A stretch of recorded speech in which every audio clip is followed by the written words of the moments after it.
What's going on, everybody? Max from Hoop Grids here with Ben, aka Shaka Brody. Holla. We were going to record this episode a couple of days ago, but some things got in the way with my real world job, full time, unfortunately. But so we're gonna be making some references that are a couple days late, just because we had a plan going, but obviously a lot of things have happened in the last weekend. I mean, had to delay this a little bit too because got stuck in Seattle on Sunday, which is crazy. How'd you like it? Oh, I loved it. I loved the 4th in Seattle. I was at my girlfriend's family's house, but it was getting back to Charlotte that was the problem. We were taking the late flight was the only one available, and then it canceled like right before we were about to take off. And then our makeup flight on Monday got delayed till 12, and then we sat on the tarmac until like 3:30. What was the issue? They were saying it was a fuel thing at first for the second makeup flight, and then one of the stewardesses, she clocked out while on the plane and just left, and they didn't have anybody, so they canceled that one. So I finally got back yesterday, a little later than I was hoping to, because that flight also got delayed by about an hour. So dang. Yeah, but other than that, the 4th was great. Unfortunately, had to watch our Stars and Stripes play the worst game I've seen them play in a long, long time. Yeah. Not to say that I saw it coming. If any of you guys follow me on Twitter, I got a lot of heat because after the Turkey match, I'd said after Turkey scored their first goal, the U.S. men's national team is going to get slaughtered in the knockout round just because of what I was seeing defensively, whatever Pasha's game plan was, starters or not. Like, everybody just completely missed their assignments. And then sure enough, they run into Belgium and the buzzsaw cometh. Yeah, I mean, when the ball's in the air and you got 4 guys in the box, they just all stop and do that real quick. It's game over from there. I mean, at the end of the day, I'm not a professional athlete. I'm not, on the soccer team. I haven't played soccer since high school, but Tim Way, poor effing guy, because he was borderline responsible for all 4 of those goals because he was out of position. And especially that one when Matt Freese came out, which as a former goalkeeper, what in God's name are you doing trying to dribble when you should just blast that to the other end of the pitch? But Tim Wee was, found himself in a position and still managed to do the least athletic thing possible to allow that goal in, and stunned silence. Yeah, I'm seeing a lot of things online with like the player scores, like in FIFA where they grade everybody, and you got Freese, Weah, and then Tim Ream all in the red. So people are calling them the Bermuda Triangle. Oh my God. It's like the Stonks meme where the dude's just riding the arrow like all the way down. Yeah, that's how that one feels. Yeah, and then I mean, you and I have been texting a lot about England as well. They're an exciting team to watch. Hold on, I gotta grab something real quick. It's just like, this isn't fake. I mean, this is lifelong, fanship right here, baby. Been a fan since 1990. I was 7 years old. It was the first match I ever watched. 1990 World Cup in Italy, England versus Ireland, and they look good. They look really good. It did look really good. And then probably the most nervous I've been, throughout a match for like the last 45 minutes, which included the stoppage time after, red card central. So, yeah, I was pumped to watch it. I caught it before my alleged first flight on Sunday. Okay. I was excited. I didn't have to deal with the plane Wi-Fi for it. So I watched it at the airport pub in Gate D. Actually, I know exactly which pub you're at. It's the one in like that back corner. Yep. I was going to say, having traveled through Seattle many a times through SeaTac, it's just like, yep, I've got that place still mapped out. Yeah. It was a good game to watch. I mean, circumstances, obviously. I was up and then I was really down. And that just kept going down and down and down. But it's back up because we're here today. And I was going to say, from my perspective, it was interesting because, everybody after Jude Bellingham's first goal was on their phones, like texting, like, like I did. It's just like, like, hey, Jude, because, that's become like the theme. Anytime Jude Bellingham scores a goal, you got to get the Beatles reference in there. And then all of a sudden I look up and it's just like, wait a minute, is that a replay? Or, oh, he got another one? Like, oh my God, this is the greatest day of my life. And then Quinones is on the other end about 4 minutes later. And it's just like, this is not going to be easy. Yeah, that was incredible. Then talking about quick goals, Argentina yesterday. That's probably the greatest comeback I've ever seen in the World Cup. Yeah, I was going to say it's kind of interesting that a few days earlier, Belgium, once again, brought into the conversation when they played against Senegal, and the fact that they got their 2 equalizing goals in the last couple minutes of regular time, only to get the penalty in the last minute of extra time. And yeah, Argentina will always find a way. And I mean, corrupt officials or FIFA executives or not, it's just like, at the end of the day, it's like, you can't diminish the skill level that they have. And, there's a reason why they won the last World Cup, and they're probably going to win this one. Yeah. I hope not, but, hey, let's be real. I'm looking forward to England and Norway. That's going to be one hell of a game.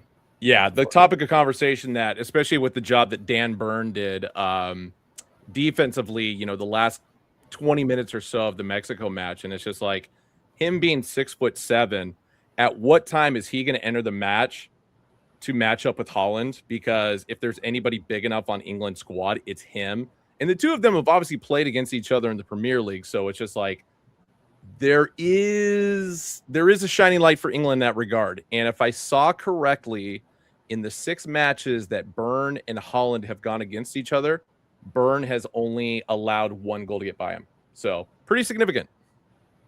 Yeah, I mean, I'm looking forward to all these games coming up. It's going to be just must-see TV. Unfortunately, yes. A lot of them are in the middle of the afternoon on the weekdays, so might have to. Yeah, I was going to say that's the only drawback of getting the World Cup in our country this time around. Whereas when it's on the other side of the world and we have that 8 to 10 hour delay, it's like you kind of plot your day a little bit better around that. Yeah, definitely. Jobs, what are those? But going back on the 4th, celebrated 250th birthday. Woo! U.S., that's huge. Want to bring it to baseball a little bit. Saw the USA uniforms, stars and stripes on the numbers, had the 250 patch that we've seen. Yep. Then, obviously, Mr. Hat Club himself, I want to hear what your thoughts are on the 4th of July hats. I was going to say, actually, the 4th of July hats this year weren't that bad. I used to buy them every single year, whether they were good, whether they're bad, back when the A's were still playing in Oakland. So it became like a yearly right for me for any of the holiday events and stuff they do. This time around, and since they moved to Sacramento, it's like, okay, I put a pause on that. But I mean, from a hat perspective, like the overall design is pretty decent. I feel like the only team that got screwed in this was the Toronto Blue Jays somehow. Yep. Well, their uniforms were the only ones without stars and stripes, which, I mean, it's fair. Yeah, but the side patch they put on it was still like the America 250, which it's like, how do you make that blunder considering every year prior they at least put the Canada Day patch on the side? So I got to be critical there, New Era. I'm sorry, but, that should have been caught. I think, like, clearly the shining star, not to make a pun, Houston Astros. That one, I think, blended the best with the side design because, I mean, it is a shooting star design. It doesn't work as well with the Red Sox B. So, sorry. Obvious winner. Yeah, it's fine. Obvious winners with the Houston Astros. But other than that, I mean, not a whole lot else going on uniform-wise with U.S. I would like to see maybe a little bit of integration of like United States designs when it comes to the NBA, maybe for some other holidays, but also schedules don't really line up, which is just unfortunate when it comes to that. Because MLB, I mean, if I remember correctly, they didn't do Mother's Day or Father's Day this year. No. Memorial Day they always do. 4th of July they always do.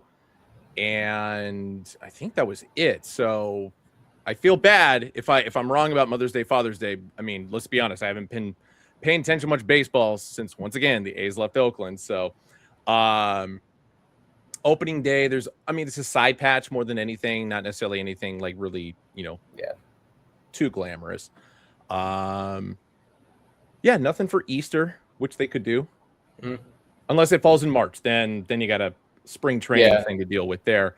But one thing I actually do always like about spring training is they always incorporate St. Patrick's Day, which the Chicago White Sox always do, because they always do the halfway to St. Patrick's Day, which I believe is in September. Yeah, that sounds about right. So at least we got that to look forward to. I know. I was at a Red Sox spring training game in 2013, I believe, the World Series year on St. Patrick's Day. Saw David Ortiz in the big green uniforms, probably a triple XL, but it looks good. For the Red Sox, and especially with the incorporation of the Green Monster, it's one of those teams that actually works really well for. Yeah, I'm just upset that they don't really lean more into the green side of things with the Red Sox. Like 47 used to sell the cleanup hat in green. Those have kind of been wiped from the internet unless you go on eBay and get a used one that more often than not has just a yellow sweatband. And I don't, lice is a thing. I don't really want to rock that. I'd rather see tags and a clean green, but it's pretty much all I can get these days. You know what? Hey, as a representative of Hat Club, let's bring it back. Bring back the green. Hashtag it, post it, all of it. Put the little shamrock right underneath the B like it used to, It looks so good. Looks so good. Especially over on the back above the Batterman logo, they'd throw it on there. There you go. So that's something to do. Done. If New Era is listening, or anybody from Hat Club that designs.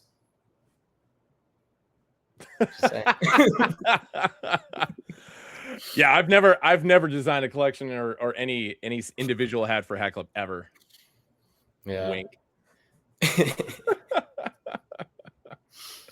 But then what we were gonna plan to do last week was, in my opinion, I think one of the more interesting sides of basketball, and just talking about it a little bit to get back on track with the Hoop Grid side of things. I know we jumped into soccer, baseball, pretty much everything we could, but with all these national tournaments and all these national camps, I feel like it can get lost on what players have played for their national team, especially with select teams or just kind of like the tryout teams that would play in wave 1 of the FIBA qualifying or wave 3 back in the 90s and early 2000s.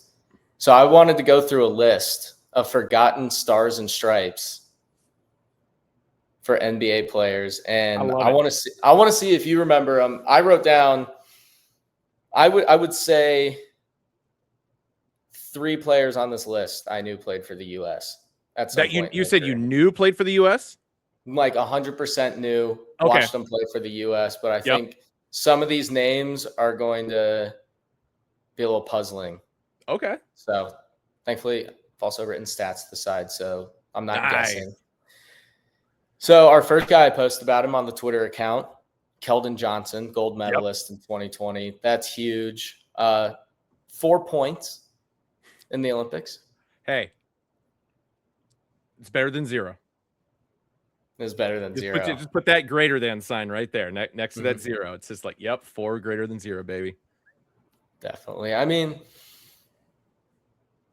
even if you score 0 points, I don't think you can say too much to a guy that made it through all the tryout processes to get to the Olympics. But still, I was gonna say, because it's not like they're just pulling, scrubs off the street or anything like that. Like there is a relatively rigorous process to being added to the U.S. team. And I believe a lot of people just kind of forget about. I think he was a sub, like a last-minute sub too. So he must have just missed the cut originally. I mean, but he still scored 4 points, which is kind of impressive unto itself. Yeah. And then next on the list, we have Sharif Abdur-Rahim. Yes. Gold medalist in 2000. Yep.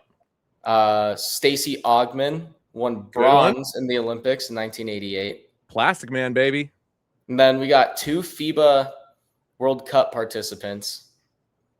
Brooke Lopez in 2019 and Eric Gordon in 2010. See, Eric Gordon was one where it's just like that one kind of like vanished from the recesses of my brain just because of, his career trajectory after going to Detroit. And so, yeah. With Eric Gordon, I feel like he's been in the league so long that you just kind of forget. Oh, sorry. I was thinking of Ben Gordon. My bad. I was thinking of Ben Gordon. My apologies. There we go. He's from London. Yeah. I believe so. Yes, he is. Shout out England. And then here we go. We have to mention my guys here. Muggsy Bogues. Yep. In the Basketball World Cup, 1986, gold medalist. And then we're going to go with Basketball World Cup, World Championship, interchangeable online. You can say whatever you want, call it whatever you want. Kenny Anderson. Anderson. I can't not be on a podcast and not talk about my guy, Kenny Anderson. Number 2 overall pick in 1991. I post about him too much not to bring him up, Yeah. But also another thing with Muggsy Bogues, finally got the Warriors jersey for him. Yes. Love it. Shout out my guys from RC Threads for that. I got another one coming in that's champion branded. So yes, you do. Thank you, Ben, for hooking that up. You're very welcome, my friend. I was gonna say I want to throw some names on this because I didn't know that was gonna be what the motif was here. First name I'm gonna roll with is Kevin Johnson, who was part of the 1994 FIBA team, so Dream Team 2. That was his only Dream Team participation because he was not on 1, and oddly enough, he was not on 3, which was the 96 summer game. So whatever. Jamal McGlure, I know on that. And then the other name, Michael Redd. Shout out, gold medalist. Yep. Ohio State Buckeye, used to be my neighbor. Huge. I tweeted out, I don't know if a few people saw it. Nobody really reacted to it. I thought it would get more draw than it actually got. But I said, I wonder if he knows I used to be his neighbor. Because I used to see him at the gym all the time. Oh, you were. Because I knew you're from Ohio. I didn't know if that was a joke, just because. No, that was serious. Yeah. Me being from Oakland, living in Oakland, I could say the same thing about Sharif Abdul-Rahim because he played college ball at Cal. But no, you legit neighbor. Okay. Yeah, legit neighbor. Interacted a couple times, but I mean that's all I've got to my Michael Redd fame. He liked the Hoop Grids tweet once too because I just kept spamming. He's a good follow on Twitter. He's a great follow on Twitter. Yeah. He breaks the game down in ways that a lot of the vets on Twitter don't really break the game down. And he talks about things you don't really see, a lot of backdoor stuff. It's fantastic. I also want to throw out, this one was the biggest surprise to me. I had no clue this even happened. He played 2 seasons in the NBA. He's not famous for his NBA career whatsoever. Played for the Raptors for a brief period in time. Okay. Fab 5 member Jimmy King in 1998. Jimmy King. Yeah. So he would have been on the 88? No, he was on the 98 Basketball World Cup World Championship team. Oh. Yeah. So he was playing in Europe at the time when they selected him to play in that. But I mean, I had no idea. I was going through Instagram, the national team page, scrolling, trying to find posts about random guys, and I just came across this archive post that they made where they said, remembering the 1998 national team. That's crazy. I saw Jimmy King on there. I second guessed myself. I was like, there's no way it's this Jimmy King. There he was. I was going to say, I feel like it's going to be one of those footnotes in history in the same way that like the last Olympics we had were, until he got injured, Jimmer Fredette was on the three-man team. Yeah. And it's going to be kind of interesting to see like going forward with Olympic squads, because obviously there's going to be, the 5-man team, which, dream team, whatever you want to call it these days. But then, with the fact that we have the 3-on-3 teams and what, college studs or, didn't quite make the 5 team. Because, I mean, I feel like realistically, the 3-man teams are not going to be comprised of like current NBA talent because of their contract obligations and stuff and the risk of getting injured. But, the dudes who are playing overseas, whatever, still playing professionally. It's like those are the guys I want to see on the list and see like how they can hack it in a 3-on-3 format. I'd love to see Victor Oladipo in the 3-on-3 format. That would be dope. Pacer legend, baby. Hell yeah, he is. Well, just Indiana legend in general. Just Canton Charge legend too for about a day. Yeah, a lot of people forget about that. Mm-hmm. Just a guy who, one of the nicest guys on the planet. Does stuff outside the basketball world. He's a R&B artist on top of which, and then freak accident, and yeah, he's still trying. He's still in the NBA, but he's like still trying to get back to the level that he was. Yeah, and speaking of R&B legends, I'm still trying to track down the Chris Webber vinyl. I found one on eBay for about $999. Dang! Well, I'm not gonna pay that money for. No, of course not. Because I think it's a single. Was it a CD or is it on vinyl? No, it's on vinyl. $999. Because they have the CDs out there, and those are still pretty expensive. And I don't have a CD player in my car anymore. I used to. In my 2011 Ford Edge, that would break down all the time. Point A to point B, though. So, great starter car. I love it. I still got my 03 Corolla, which I can see right through my window right there. So, and that does have a CD player. Those are reliable cars, though. Oh, yeah, maybe you can get the Chris Webber CD if you can find it. There's just a lot of upcharging. Not surprised by that. Because it was. Yeah. I think it really becomes a question of like how many copies are actually in existence. There should be more. I agree. We need to spread it around. Somebody just burn me a copy, and I'll even if it's one song, I will play it for 4 months straight. We got Deion Sanders' album. Shaq has, I think, 3. I feel albums. Like Shaq though at least went gold with one of his albums, so it's like we can't make fun of it. We can't. Yeah, but Shaq, what hasn't Shaq done? Yeah. Shaq Gummies, General Shaq's Car a financial Insurance. Genius. I don't care what anybody says. Like it legitimately is. All Sport. That's another shout. I got a story about that, actually. I'm glad you brought it up. After a basketball game when I was in middle school or junior high, because I went to school in California, so we had junior high. I slammed one and barfed all over the court because it's carbonated. Why anybody thought a carbonated sports energy drink was a good idea? Psychos. I don't know. Shaq was marketing it, so that's pretty much anything Shaq markets, I'll try. Okay. The Shaq Gummies, when he did the Arizona Shaq Fu Punch collab. Are you old enough to remember the Shaq Fu video game on Super Nintendo? I know about it, and I've played it. I owned it. How was it? What do you think about Terrible. it? Yeah, I didn't love it. It's definitely better than the ET game. Yeah. Oh my god. On Atari. The ones that are buried in the desert next to all the Steve Francis Vancouver Grizzly champion jerseys. Yes. Yes. We need to find those, or at least get some custom made. I'm not for any even small acts of terrorism, but if there's a champion executive out there that we may have to throw a black bag over and probably shouldn't joke about waterboarding, but I'm going to. Yeah, sure. We need to find that location, sir or ma'am. We do. Francis 23 on the black Vancouver. That would be a fantastic find. There's another champion collector who has one. Because he had it custom made, which it's like, dude, that is 100% worth every penny. Oh, most definitely. I got this one custom made. Nothing wrong with that.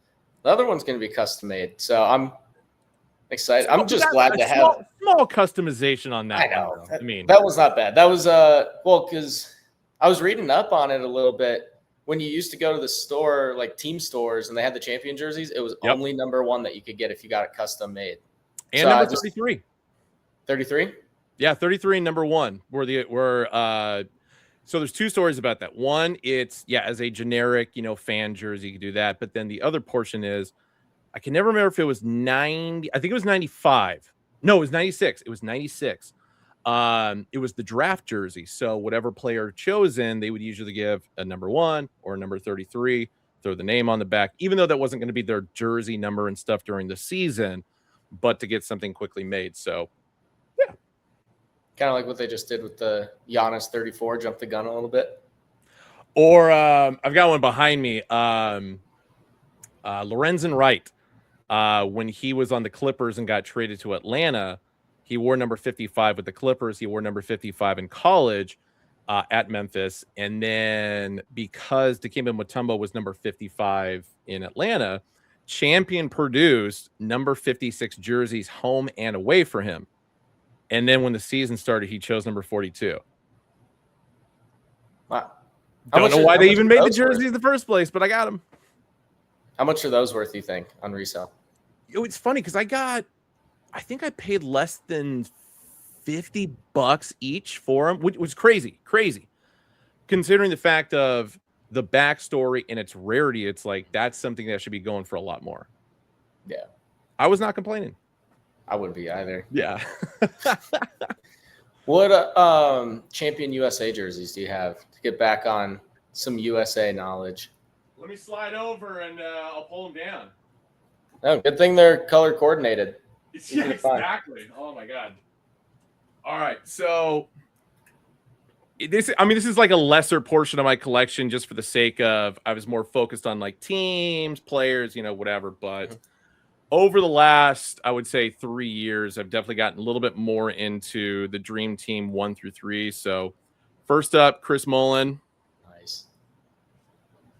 Number 2, Larry Bird.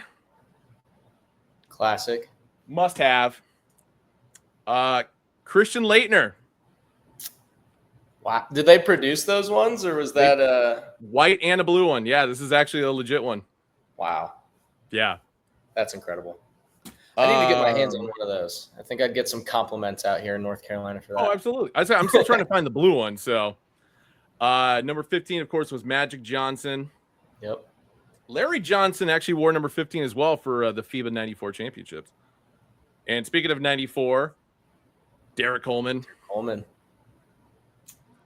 Of course, number 9, Thunder Dan Marley. Sean Kemp. Love that one. Oh, yeah. That's Dream Team 2 as well, right? Yeah. And this one is actually the one I did end up wearing on Saturday. Wore it last year as well. So Dominique Wilkins, which, kind of an interesting one considering the fact that he was born in France and, made Team USA. But, that's neither here nor there. Yeah. Going into Dream Team. So 96, Grant Hill. And then once again, blue for the Grant Hill. Okay, so now we're getting into the interesting ones because I'm a big Reggie Miller fan. So this is one of the few that actually has the Dream Team 2 patch above the champion logo. They did not. You know what the story with that is? What's that? Well, you know what the story why they put that patch on there? No, I was going to say, and they didn't do it for every player because obviously all the other Dream Team 2 guys that ran through didn't have it, but they only did it for a select few, which was weird. You know how much that jersey cost me? $10. Pretty close, like 25. Really? Yeah. 25? $25. Wow. Sure. I got to start getting lucky like that. Wow. I was going to say, I'll hunt him down for you if you ever knew me to. And then here's the same jersey, but it doesn't have the the Dream Team 2 patch. Mm-hmm. So this is my old one from high school. So yeah. And then this was actually a custom job because, and you can tell because we were kind of experimenting. So this is like one of the first ones we ever did. This is why it has this nasty yellow stain. But we tried to do turn a Clyde Drexler. Or no. Sorry. It was number 14 on the front, Charles Barkley, but it was blank on the back, which is why it's fine on the back. You just seeing the yellow coming through the front. So yeah, I never wear it because it's got a very unsightly yellow stain on the front. But anyway, then back to 96. So Reggie Miller home and road. So love it. At some point, I'll add some more. John Stockton is like the one I'm still really trying to track down, but that's like next to impossible to find. What about an Isaiah Thomas Dream Team 2? I'm actually looking at one on eBay right now, and the buy it now price is 55, which is like more than reasonable. Like, I'm not holding out for hoping they're going to, sell it for less or anything like that. Yeah. It's the Charles Smith Knicks jersey I picked up about a week and a half ago, 2 weeks ago. That one set me back a little bit more than I wanted to. That one was worth it, though. You needed that. It was, yeah. It was the last of the original Knicks jerseys I needed. But because the guy posted it on Mercari like 2 days after the Knicks won the title, I mean, that was 100% Knicksflation right there. If we're going to, use the term. There's extreme amounts of Knicksflation on eBay. It's absurd. I mean, there's Jordan Clarkson Knicks jerseys going for $200 right now. And it's just the basic swingman. No offense to Jordan Clarkson, but that was just the first name that came in my head. Don't come for us. That is legitimately like, wait 3 months and, you'll get one back on the rack again and buy it for half the price. But I will say the good part of Knicksflation, a lot of guys are selling their game-worn memorabilia. There's the Quincy AC famous fight against John Wall on Christmas Day jersey that came up on auction a few days ago. Jeremy Lin game-worn Latin Knights came up as well. Mike Bibby Latin Knights. Ooh. Yeah, just gross finds, but still thousands of dollars for all of those. The Quincy AC one makes sense. That's a historic moment in time. I agree with that. I think Jeremy Lin also makes a lot of sense. I mean, just because of the, close your eyes and it's gone moment in New York Knicks history. And, why and God, I mean, I know he told the story in regard to the financials of why he didn't re-sign with the Knicks. And I feel really bad in that regard because of the flack that he took. And it's just like, no, he wanted to go back, but they weren't willing to match an offer. And when, I think it was what the Houston Rockets were throwing like all this money on the table. And it's like, dude, you're an idiot if you don't take this. And anybody who criticizes you for it can suck it. Yeah. I mean, that's the best way to say it, I think. Yeah. Shout out to Shawn Michaels. Shout out. The Heartbreak Kid. And also, speaking of a little money, some gambling coming up with Las Vegas Summer League. Charlotte Hornets are looking to defend their title and go back-to-back. Is it going to happen? You know who won money on the Charlotte Hornets winning the championship last year? Was it you? Me. Pulled it. I mean, I don't know why. The Hornets, before Summer League started, looked good. I happened to be in town at that point in time. I'll tell that story in a second. But then, I went back because I always go back for the last weekend of Summer League, to which case, in next week, I'll be there. And then, I rode that Hornets bet throughout the entirety of Summer League. And the championship game was against the Kings, if I remember correctly. And the Hornets were up by like 13 at halftime. And I was just like, yeah, cash it, baby. We're good. And then the Kings went on this like ungodly like 15-0 run in the fourth quarter. And I'm just like staring at my cash out option, like, okay, do I need to like calm down, whatever. Thankfully, the Hornets pulled it off, and it's just like, oh my God, I didn't make it. Yeah, it was like $200. I went off like a $15 bet, I think it was. That's great. Dumb. So you're gonna put 200 on them this year to win? Sure, why the hell not? No, I'm not gonna do that. $10 maybe. Yeah, I might throw 20 on it. I live here. I feel like I have to. Yeah. I just love throwing my money at that organization. It's the best. Dude, I was going to say, and especially during Summer League, like that is legitimate, like degenerate gambling disorder hours. But it's hilarious. I mean, it's hilariously we have the World Cup, Summer League's on after some of the World Cup games. Yep. Sometimes you slide into a little Korean baseball, but that's, it's neither here nor there. As long as you're not betting on 3 a.m. on the West Coast ping pong, you don't have a problem. Yeah.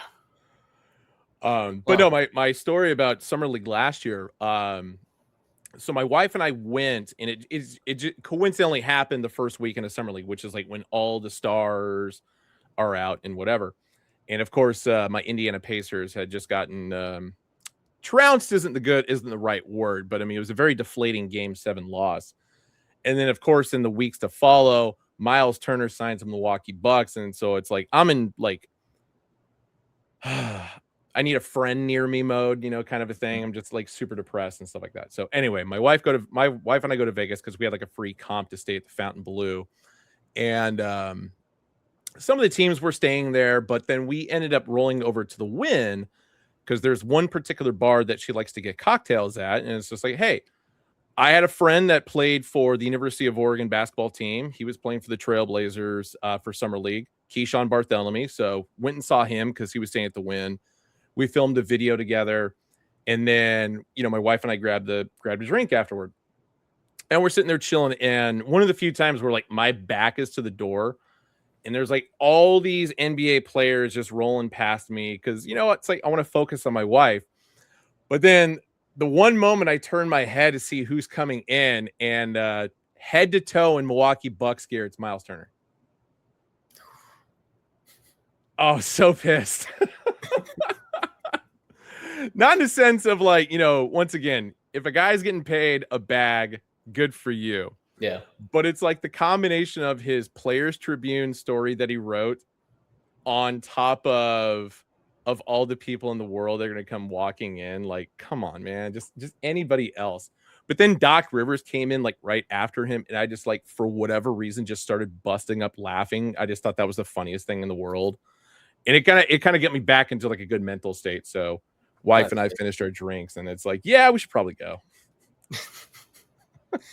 Yeah, that would be upsetting. That's how I'd feel if I saw Jaylen Brown walk by in Sixers gear. Yeah, dude. Oh,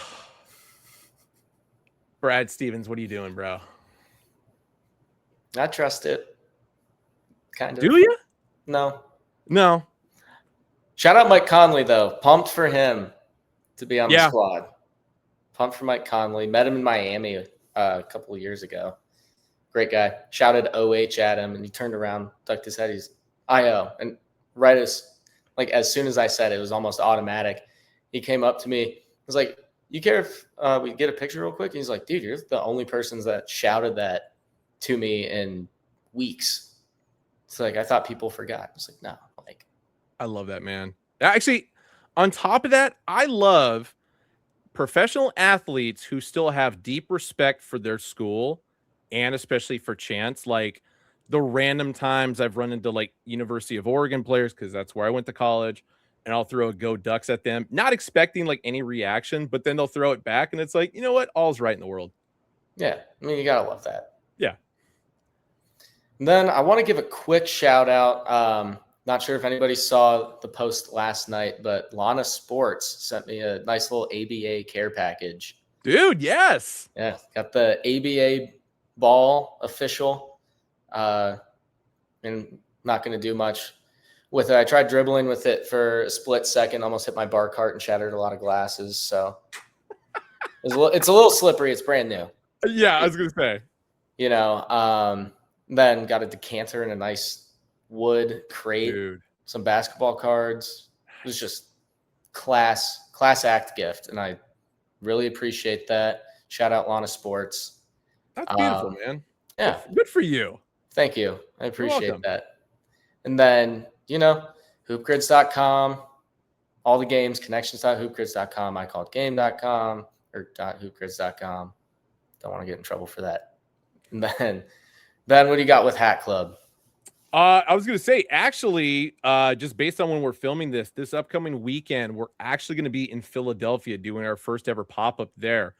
The sad part is I'm not going to be there, but for good reason. I'll actually be in LA because July 12th, Blake Snell, we did a collaboration with him on a couple hats, doing a meet and greet. So I'll be running that. And the one thing I actually forgot about with that up until like 2 days ago was, well, England plays on the 11th. So it's a good thing I'm not in Philadelphia because Lord knows I'll be a miserable wreck that day anyway. And the last thing I want to do is be in an event where I have to talk to people like, cool. Just watching my phone, trying to figure out what the hell's going on in the game.